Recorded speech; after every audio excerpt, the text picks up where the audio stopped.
আমাদের বিচার বিভাগের অধস্তন অফিসাররা তারা তাদের আত্মমর্যাদা এবং সম্মান ফিরে পেল। সেখানে ছিল যে অধস্তন আদালতের বিচারকদের শৃঙ্খলা, বদলি, ছুটি সব কিছু ন্যস্ত থাকবে সুপ্রিম কোর্টের উপরে।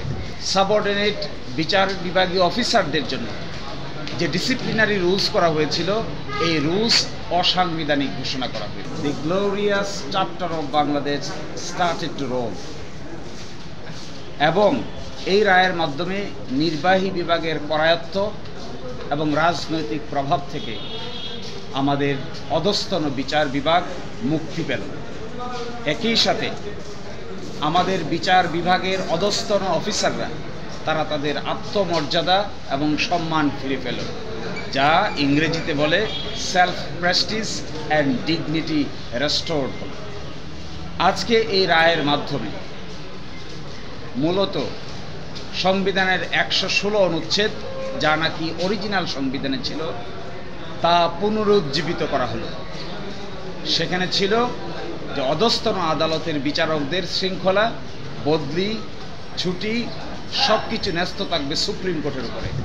মাঝখানে চলে গিয়েছিল রাষ্ট্রপতির উপরে। আজকের এই রায়ের মাধ্যমে পুনরায় সুপ্রিম কোর্টের উপর ন্যস্ত করা হলো। একই সাথে 2017 সালে সাবঅর্ডিনেট বিচার বিভাগীয় অফিসারদের জন্য যে ডিসিপ্লিনারি রুলস করা হয়েছিল, এই রুলস অসাংবিধানিক ঘোষণা করা হয়েছে। এবং আগামী 3 মাসের মধ্যে সেপারেট জুডিশিয়াল সেক্রেটারিয়েট গঠন করার জন্য নির্দেশ দেওয়া হয়েছে। রায় প্রাপ্তির দিন থেকে 3 মাসের মধ্যে আলাদা বিচার বিভাগীয় সচিবালয় প্রতিষ্ঠার নির্দেশনা দেওয়া হয়েছে। এবং এটি একটি সার্টিফিকেট দিয়েছেন হাইকোর্ট যে এটি খুবই সাংবিধানিকভাবে অত্যন্ত গুরুত্বপূর্ণ বিষয়। এই জন্য এটি সরাসরি আপিল যেন হয়, সেই জন্য সার্টিফিকেট ইস্যু করেছেন। আমি মনে করি এই যে বিচার বিভাগের স্বাধীনভাবে কাজ করার এবং মাথা উঁচু করার দাঁড়াবার যে ইতিহাস, এটি বাংলাদেশের জন্য একটি গৌরব উজ্জ্বল নতুন যাত্রা।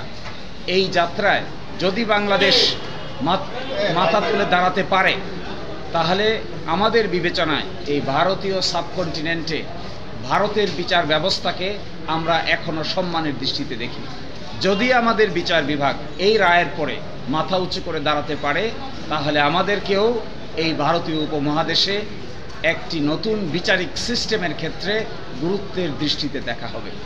এবং এরই মাধ্যমে বাংলাদেশের বিচার ব্যবস্থার যে অনিশ্চয়তা আছে, যে ইনফ্লুয়েন্স আছে, যে প্রভাব আছে, যে সরকার যখন ক্ষমতায় আসে তখনই নিম্ন আদালতকে প্রভাবিত করতে চায়।